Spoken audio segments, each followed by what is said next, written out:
I feel like diet culture sets you up to never be good enough. Did you burn 500 calories on the treadmill today? No? Me either. I mean, anybody can sit with us. We're just really not about diet culture. But literally, happiness doesn't come from a low-calorie, high-intensity life. I actually do like carrots. I do too. They're my favorite. Welcome to the Fit Fueled Free podcast. So basically, diets suck. Hey guys, welcome to episode 51. I'm Jenna. I'm Danielle, and today as we start season 3 of Fit Fueled Free, we're going to be talking about one of our favorite things, which is coffee, and a little bit broader caffeine in that sense, but specifically talking about coffee. But first, we wanted to just kind of check in since it's been a bit since we have recorded. So Jenna, what's new? Yeah, that's a great question. I feel like for the last couple of weeks, months, whatever, my routine has honestly been pretty structured and the same. I feel like I have gotten into like a rhythm, but I launched my online business essentially, and I'm taking online clients now, which That's little so plug, exciting. if you're interested, hit me up on Instagram. I would love to chat with you. But yeah, really just kind of diving into that. I have some fun, hopefully exciting new stuff in the works as well with my business that I will hopefully be able to kind of fill you guys in on in the near future. But Yay! A lot of my time has been going to that, honestly, a lot of prep and a lot of planning and stuff. So, I mean, other than that, lots of walks with the dog because there's not much else to do, going to the beach. That's really it. What about you? So I feel like the same, kind of adjusted to a routine.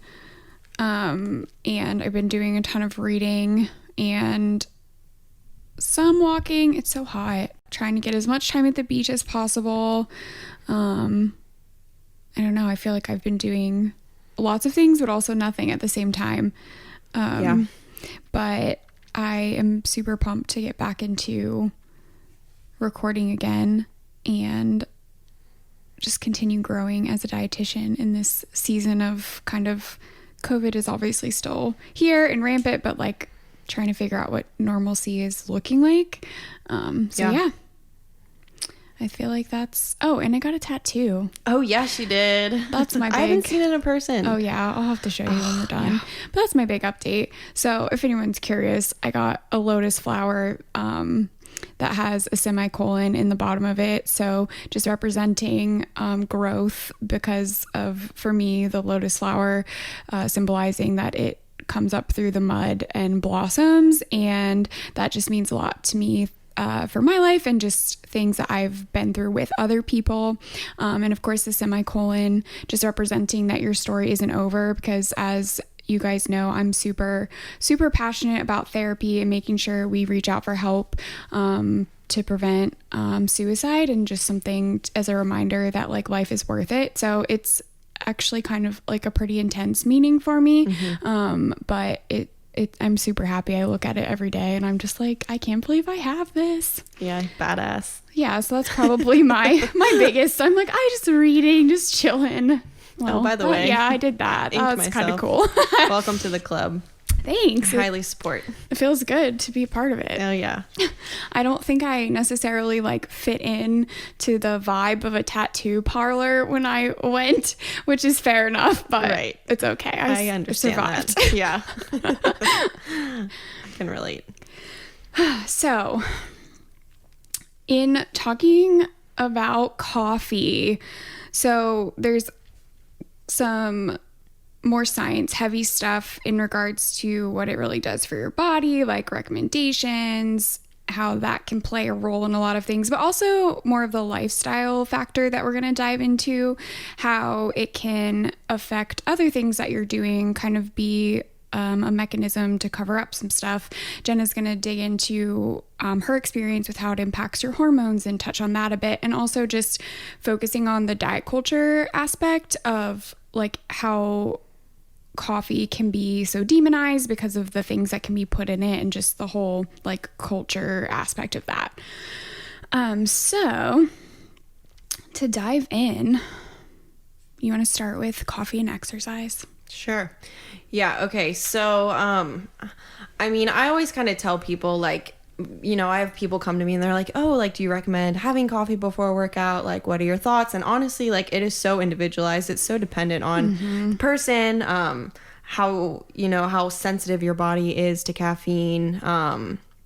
Do you really even need it? Like, bring in the gut, and like, how does your gut handle caffeine, especially if you're about to go work out and you like don't have much on, food in your stomach. Right. And so obviously, the timing of it is going to be the most important thing, I think, when it comes to exercise, because studies show that like benefits are more obvious in longer / endurance based bouts of exercise, because since it takes some time to like actually get in your bloodstream and like actually work. So if you're taking it like an hour or two before a workout simply for the fact of like giving you energy, like I usually tell people, like, that's kind of the window that you want to take it in.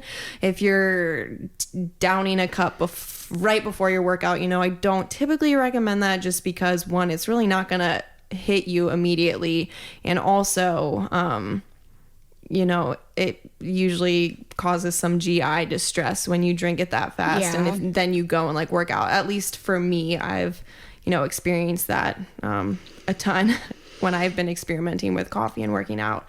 But just like a little bit sciencey in terms of like your body, if you're really trying to use coffee as a way to get energy for the workout, it's more effective in longer endurance space bouts of exercise, because your muscles turn to glycogen first to get their energy before anything else. And so when you work out, we know that we deplete our muscle glycogen, which is the storage of carbohydrates.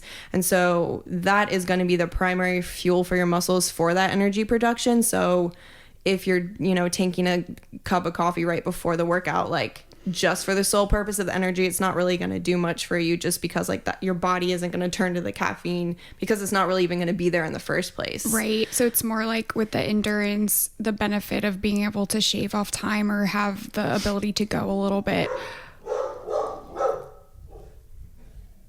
harder for a little bit longer, but for that reason. Yeah, absolutely. And it is quickly absorbed in the stomach, and but it increases in the blood within that like half an hour to 60 minutes of taking it, and then it peaks at like about 1 to 2 hours after digestion.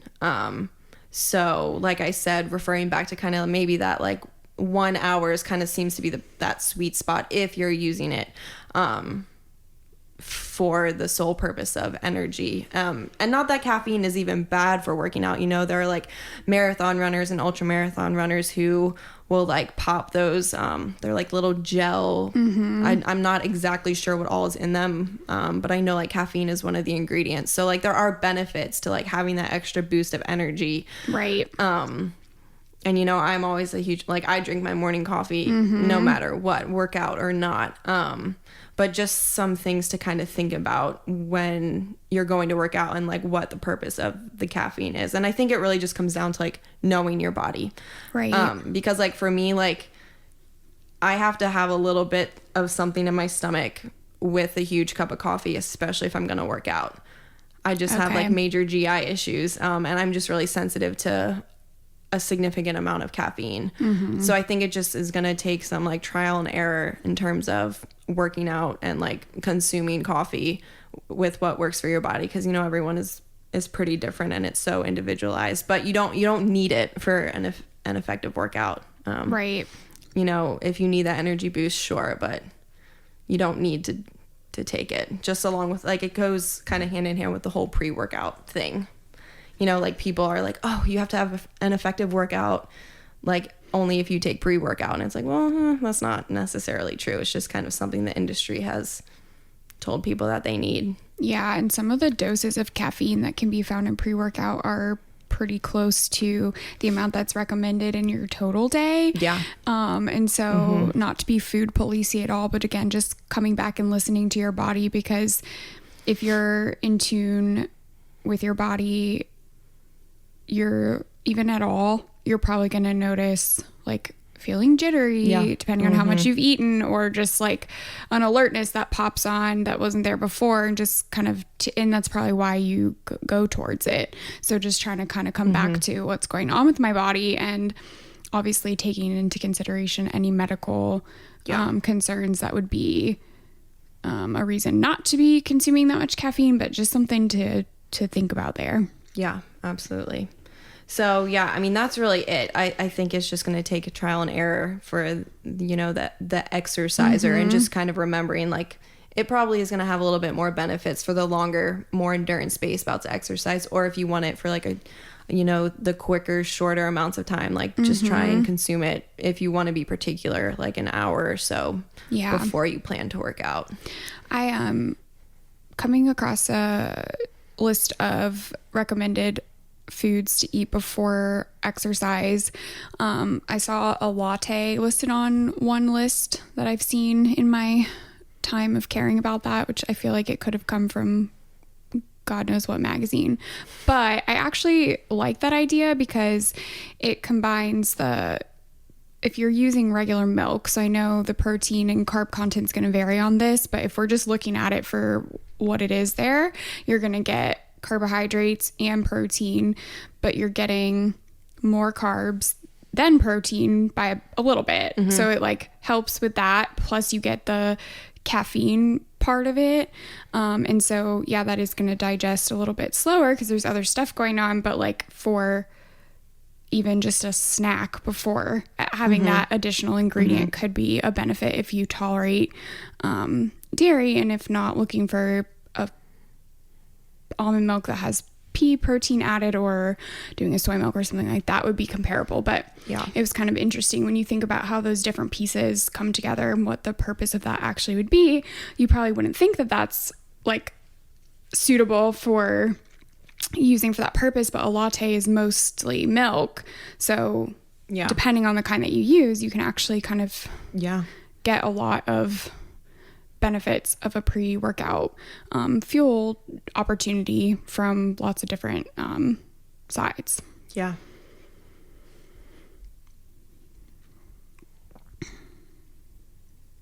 Okay. So as far as caffeine and health go, there's lots of those articles that go around, just like with anything, that if you drink X number of cups of coffee a day, it is associated with people who live longer type thing. And there are some protective benefits from coffee. A big part of that is coming from the antioxidants that coffee holds. And so that's always going to be a health promoting ingredient, but like there's a lot of that can be taken out of context. So it's not something I would recommend someone who doesn't drink coffee. I wouldn't be like, oh my gosh, like start drinking coffee for your health, but thinking about it as, okay, that's something that's part of my lifestyle and that I don't really want to get rid of, then there could be some benefits to that. But if you're using it as like a cover, which it's a substance, right? So like food is fuel, but some liquids that we use do very different things for us than just hydrate. And so if you're using it because you're not sleeping enough, it tends to actually make you more tired. And we're going to kind of talk about the mechanisms behind that more. But if it's just to survive and you feel like you can't get through the day without it, it's possible, okay, do I need more sleep? So like, am I feeling like I'm thriving, but I'm actually not like hanging on to some other recommended things that can promote wellness? And I get like, not everyone has the ability to get as much sleep as recommended, and so in no way am I demonizing using it as a tool to get through the day, but just kind of looking at like what it's actually offering you. And it's a substance that can decrease appetite. And so that gets really tricky, especially with anyone with a history of disordered eating, or anybody who is a like kind of high strung, like busy professional kind of person, which I'm not saying that there is always going to be an eating disorder in that situation, but most times people who have an eating disorder also do have like a lot of like uptight anxiety, like go type mentality anyway. So they're pretty hard on themselves. So it's interesting how that kind of parallels just from thinking about it. But that's something I see a lot as a dietitian, and the things that I've used in my life as well. It's easy to not think about eating if you're just going through your day sipping on coffee, because I'm not saying there's no hunger, but it can be satisfying enough, because you're literally putting liquids, and then if you're drinking water too, it's like you're full, but not of anything of like substance. So I actually recommend for people in that situation, when you're not feeling like you have an appetite in the morning, at least put something in it, like use some kind of protein powder or collagen peptides or something that can at least give you like a teeny bit head start. And that's not for if you're trying to meet your energy needs for recovery. That's not the population I would recommend that to, but it just kind of helps like kind of bringing it again back to having like a snack before you start having meals, like at least do something. It can be helpful because most people tend to really put off eating till much later in the day, and it just causes so much chaos in their life. So that, or just using the milk or the creamer that you like, because we often are thinking about how bad energy or how bad calories are, but when we swap that word to energy, it actually could be useful. Helpful. Like put collagen peptides and your creamer in there, and then boom, you've actually got like a homemade coffee drink that can actually tide you over for a small period of time if you're not ready to like eat a full-on meal starting your day. So it's kind of just about the way you're looking at it and using it that I think can be helpful to consider. And side note, if you like blend the collagen peptides in it, it like froths it and makes it like a homemade latte. So just a little side note, because that's my favorite thing to do if I have collagen at home. That's like, a hot tip. Throw it in the blender. That's awesome. So yeah, I definitely don't recommend and being aware of when you're going to sleep. A lot of times you're going to notice a pattern of, okay, at this time I probably shouldn't drink more coffee.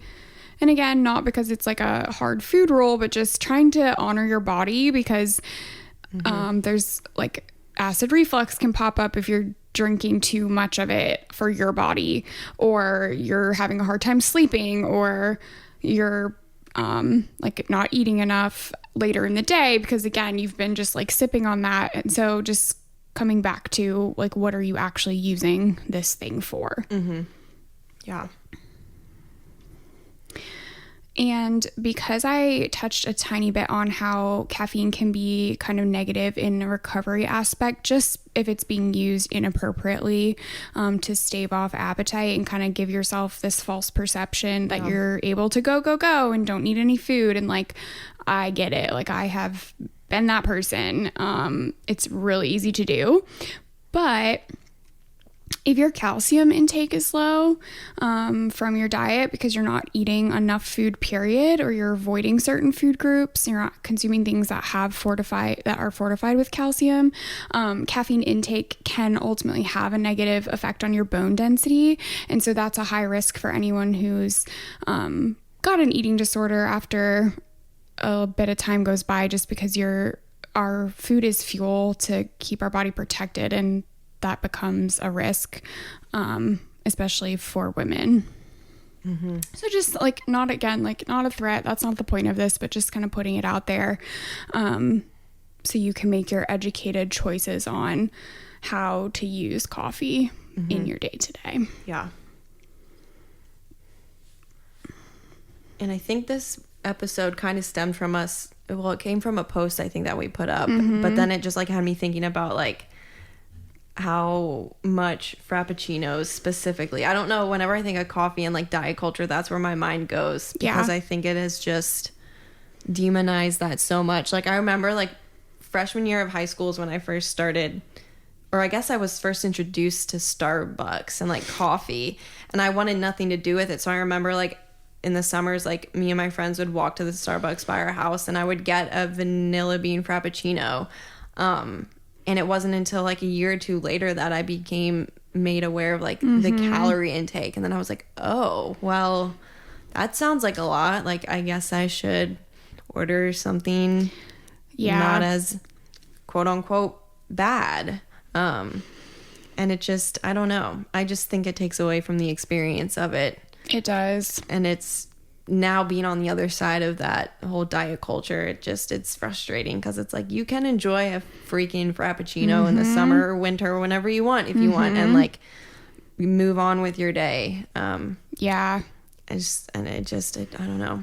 It just fires me up. And yeah, it's sad. I had a similar experience. Like, I feel like anyone who has had disordered eating behaviors at all kind of has those moments where you can think of, oh, this is the time where my joy was robbed for me because I started caring about calories more than I started caring about experiences. Yep. And I get how that can sound kind of harsh, like, oh my gosh, don't you care about your health, blah, blah, blah. But like, it becomes like a shift to the other side. It's like you are willing to give up joy in relation to food when you start worrying so much about the calories.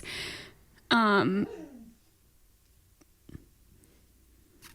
so even if you have a condition where you have to be aware of the amount of sugar that you're consuming, like, I'm not trying to knock anyone that's in that situation or has to be aware of those foods, but you can still work things in. But when we have that mentality of, oh, it's bad, Starbucks is bad, then that's where the problems really begin. Yeah.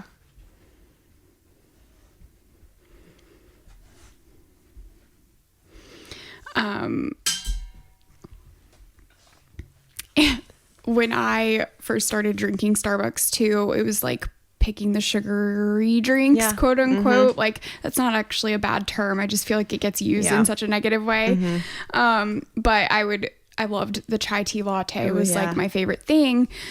But at a certain point, I started to feel bad about the amount of sugar that I was consuming. And so I kind of stopped ordering those, except for, I think I shared a while ago about my pumpkin spice latte experience. I've had that with several things from Starbucks, but I specifically made myself quit drinking vanilla lattes and just made myself adjust to the taste of milk because I felt bad, like I was doing something wrong and unnecessary.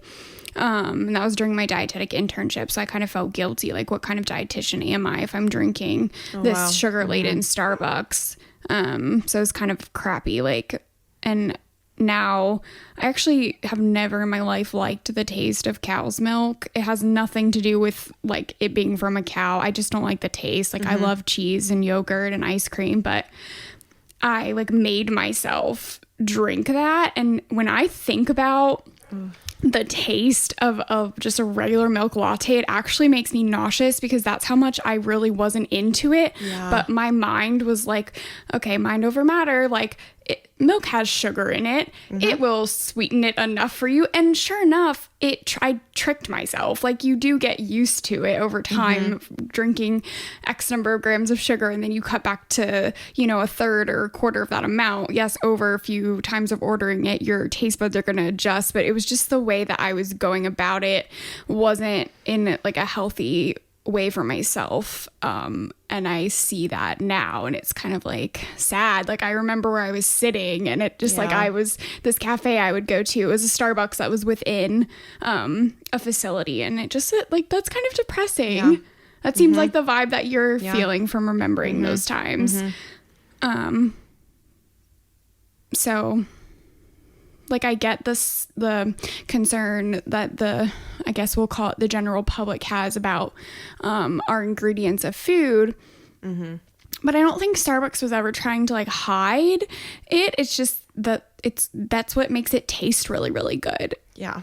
Just like cake and ice cream, like, tastes really good because there's fat and sugar, and that's just what it is. And so to demonize it for that sole reason is tricky. And I actually feel like I've gained like quite a bit back to my life in the years of working back in allowing myself to have a sugary drink when I want it. And it's interesting because like, that's not my go-to order. I typically do just a coconut milk, soy milk, or sometimes almond milk. I like that one as well, latte, because I like the taste, and there is sugar in the milks that they use, so it gives it a bit of sweetness, but I just love the flavor.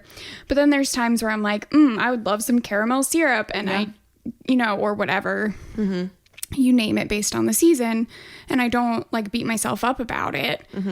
Even if I've had dessert or will have dessert later that day. Like, it's not like this hard, fast rule. And it has become, I just check in with myself, because we all know I love Starbucks, like, or any coffee shop, but just like, what am I interested in? And I just go with that. And I think that has become a much safer way to approach it. Yeah. Outside of diet culture and honoring my body with it.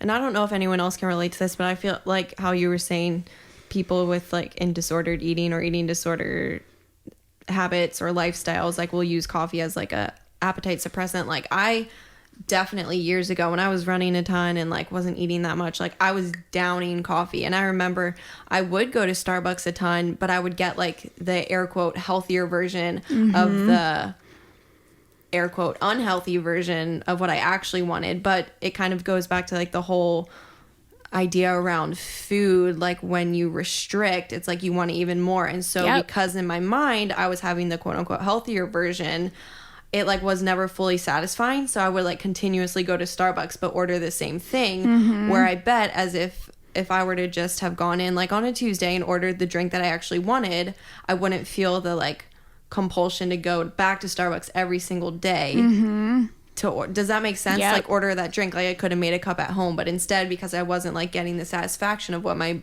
brain actually wanted, and I was giving it like the modified version that was fit within my healthy ramifications, again air quote, it like wasn't fully satisfying. So I continued to go back thinking that getting the same thing was gonna give a different result. Right. I think that's like the whole point of giving yourself that permission, because then you can actually honor what you're looking for. Absolutely. And sometimes I feel like it comes out weird because it's like, oh, we're celebrating the fact that we don't want a sugary drink every day. But that's not the point at all, because actually, like, I love broccoli, but I don't want to eat broccoli every day. The point is like having permission to eat what you're interested in. Like, yes, you have to have planning and consideration that goes into food, but trying to honor your body more so when it's available, when you have that opportunity to do so. But being stuck in the mentality of right or wrong, good or bad foods, then that's where the slippery slope begins, or just drags you down further. Yeah. Yep.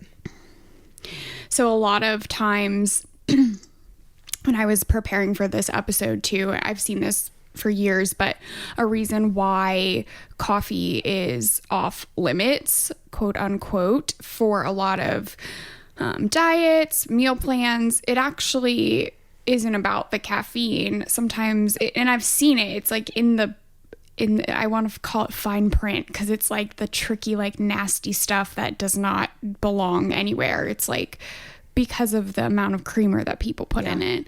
And so when I started as a dietitian, I thought that how much creamer someone put in their coffee was like the literal most important question, because it was harped on. Like, people are adding all these extra calories, like blah, blah, blah. And it's like, oh my freaking goodness. Like, it's so... And I quit using creamer for a long time and just put almond milk in my coffee.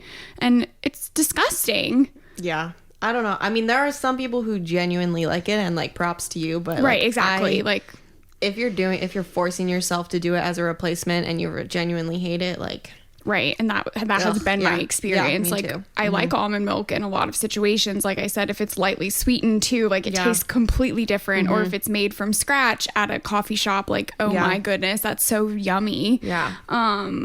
Because they put stuff in it to make it taste good. But yeah, it's just the intentions behind it, I think.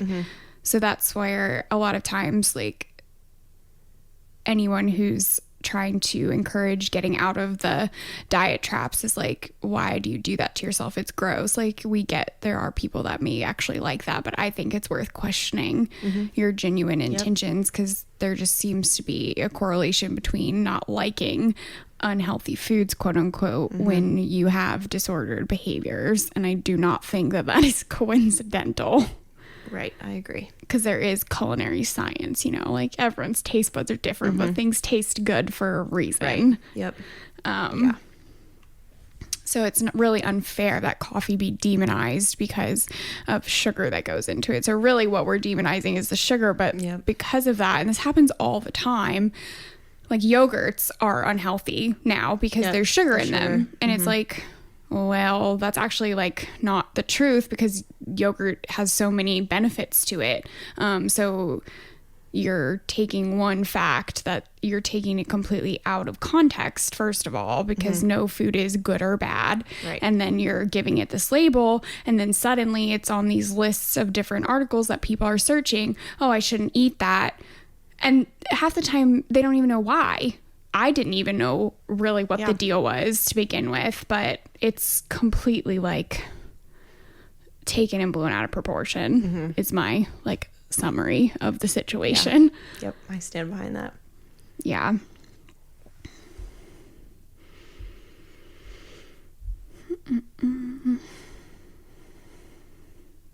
I wanted to talk a little bit about my personal benefits that I get from coffee, and not to, I'm not trying to like be pro caffeine. Like I said, if you don't drink coffee, that's fine.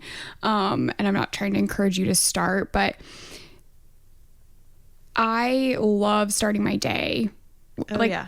Coffee gets me out of bed in the morning. Yeah. Like the idea that that first sip of hot coffee is unlike anything. Oh yeah, 100%. And it just brings joy to my soul. Like I think anyone who loves coffee, you understand that feeling. And I'm sure if you don't like coffee, there's something that does that for you too. But it's a ritual. Like it is a habit, yes, but it's something I genuinely enjoy. Yeah. And I've shared before, if I have company in the morning, like if I've gone out for breakfast or stayed the night with friends or been traveling or something, that time that you just have to sit with that warm coffee cup or iced latte or whatever it is, it just is like something I really cherish in my life. And so being able to add back flavoring or creamer if I desire to it to make it taste better, that does add so much to that experience. And it's really like, I think that it benefits my life a ton as far as self-care, because it's something I can look forward to. Yeah, more than the benefit of caffeine itself. Oh yeah, absolutely. And it's social time. Like I love trying different coffees and sharing that experience with people. Whenever someone comes to visit me, I love taking them to the coffee shops that are my favorite around here. And that's like something Jenna and I do together in the middle of the week, is we'll just go for a coffee. And it's just it's such a nice experience to have.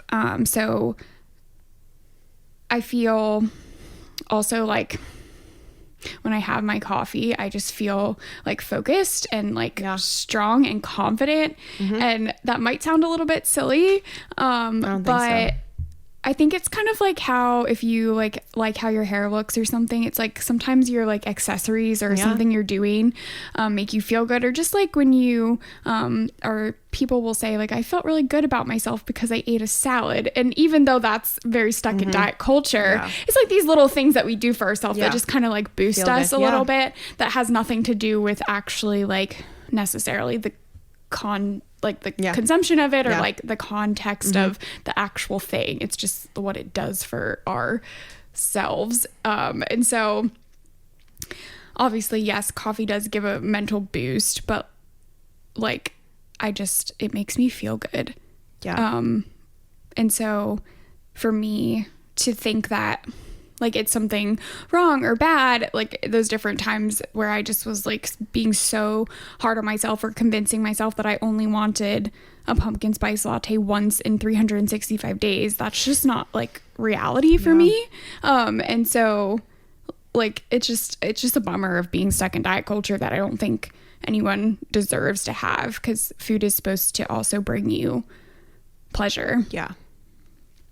And caffeine, when consumed on a regular basis, is not considered a diuretic. That is something we now know differently about. So like the concern that it's going to dehydrate you, you may notice that you pee more frequently if you're drinking coffee, but like it's actually contributing to your fluid needs in the day.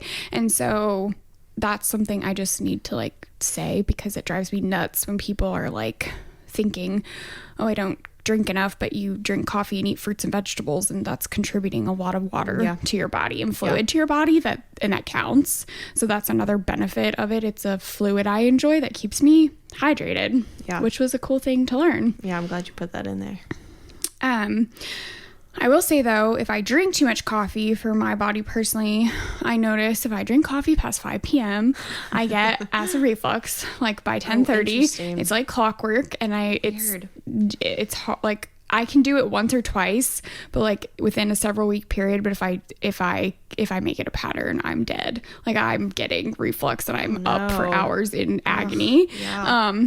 And I also can get, like I've shared, I can fall into the habit of not eating enough and just drinking caffeine all day. And that's not good for my body, not because of the caffeine, which I probably do go over 400 milligrams when I'm drinking it all day long. But it's more about the fact that I'm neglecting other things. And I will say too that there have been times where I was having like a really bad mental health day, and I used caffeine as like a mood booster.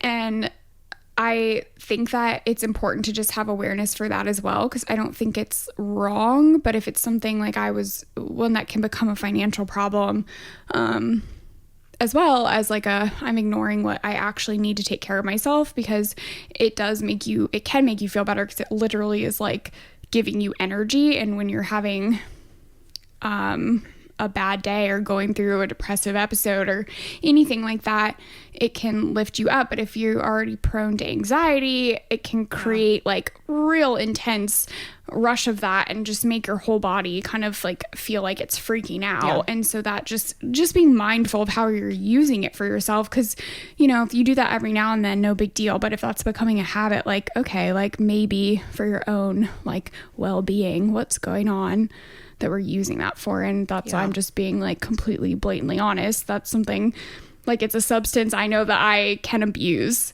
and I do sometimes, but I try my best not to be perfect or like a better person, like for any other reason other than just to be taking care of myself. Yeah.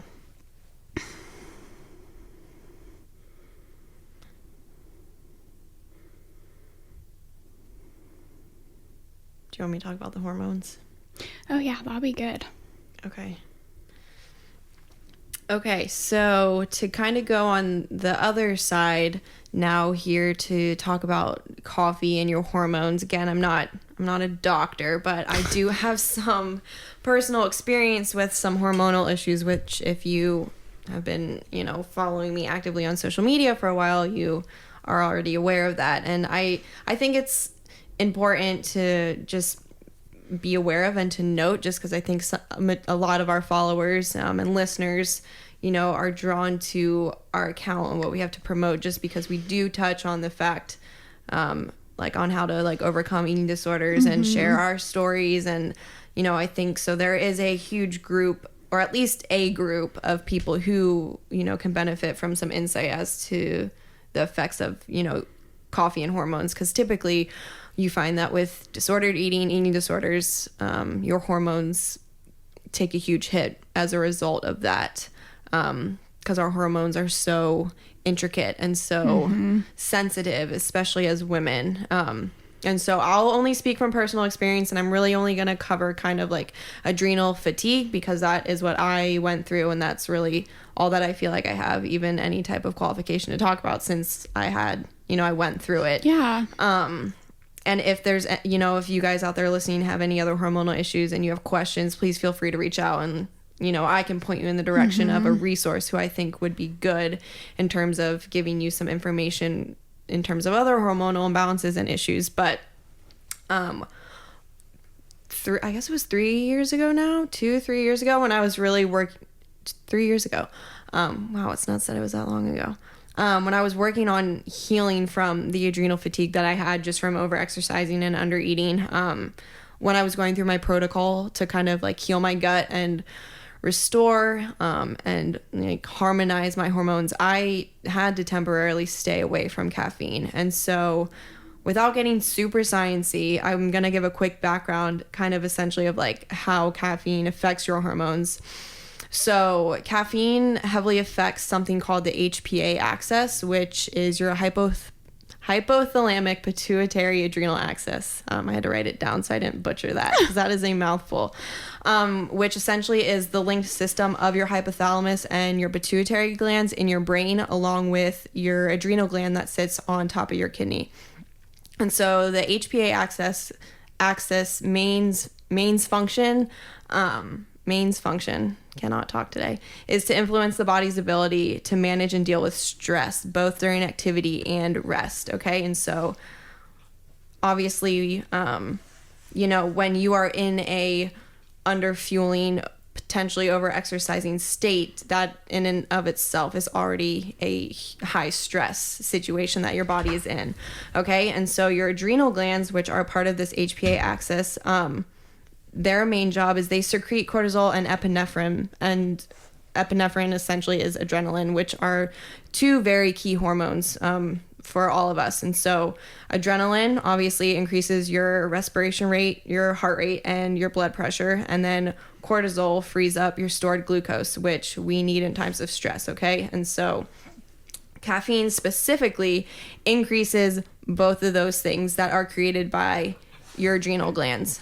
So caffeine increases the adrenaline and the cortisol. And so if you are someone who is in a state of already having adrenal fatigue, or you're in a high stress state, your hormones are wonky, which typically tends to be the case with anyone who is, in an orthorexic state, you go even further, like anorexic state, any state where your body is out of balance due to a lack of proper nutrition, or abusing it with over-exercise, your body's in a high stress state already. And so adding caffeine to that mix is actually going to heighten that, because when those two hormones are already ramped up because of the state that your body is in without caffeine, adding caffeine is only going to fuel the fire, because your body is most likely already in a chronic state of stress if you are dealing with an eating disorder, if you're dealing with adrenal fatigue, any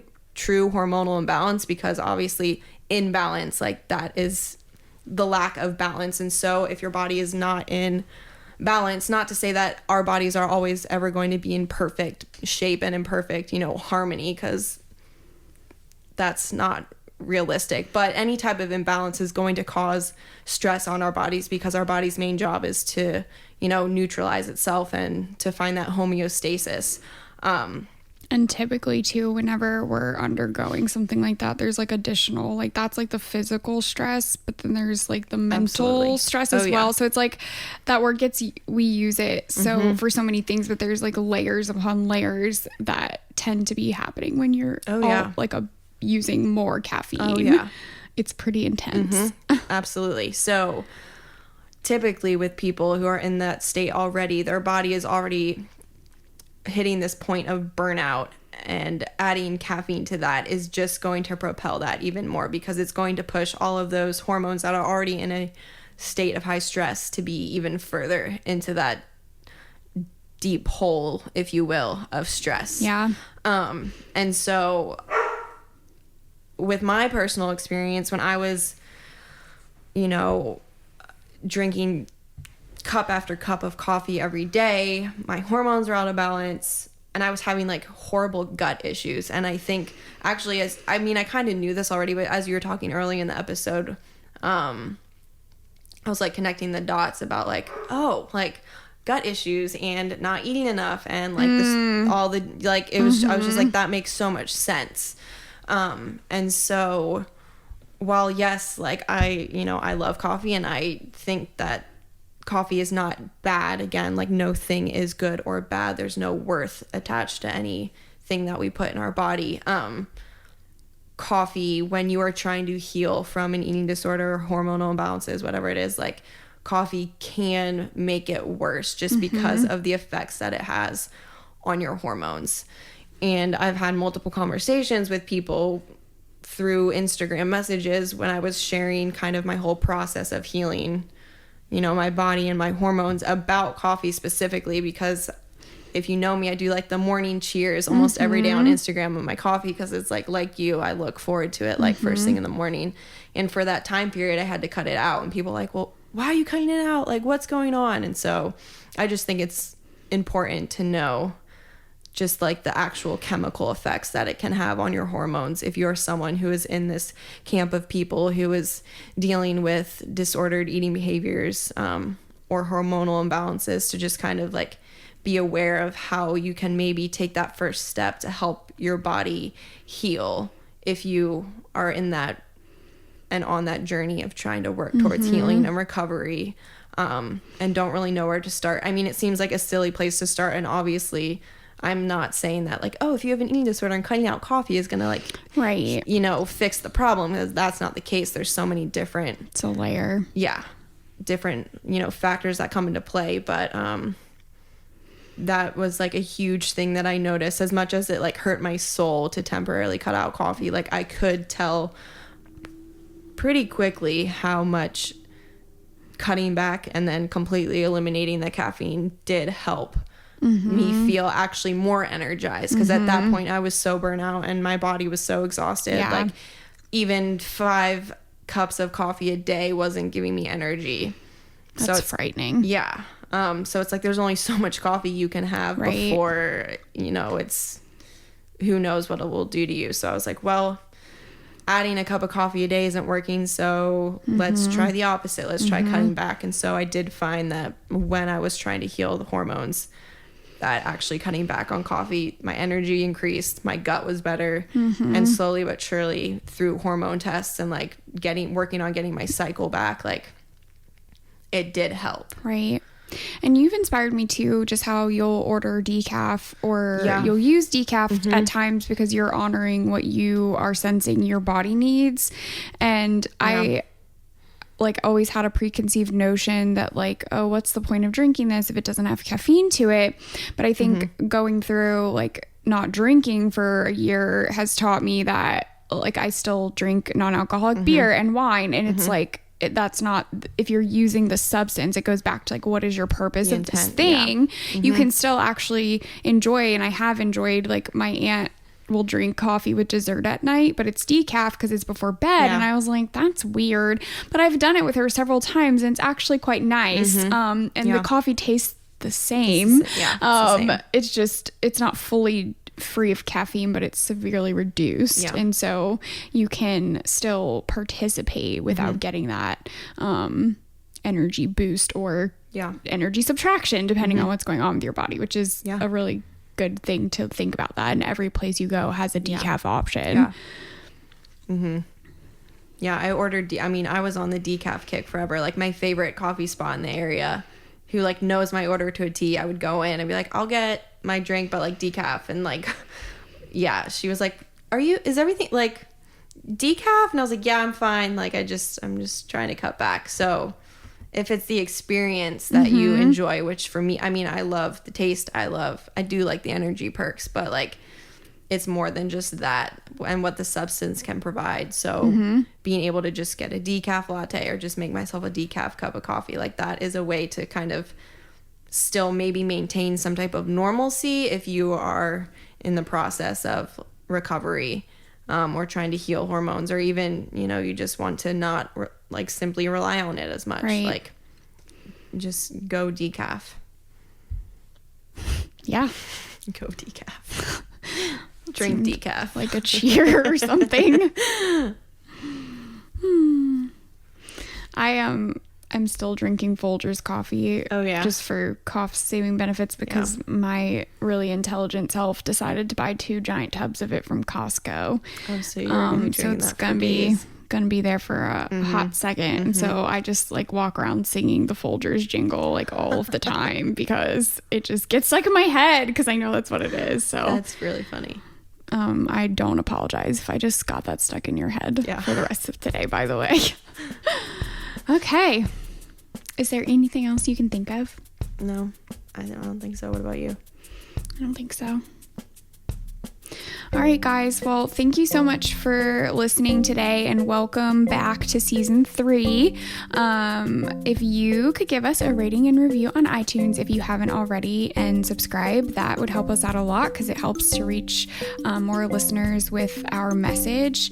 Please follow us on our Instagram page, Fit Fueled Free, if you want to keep up with things that we've got going on in our regular content that we post.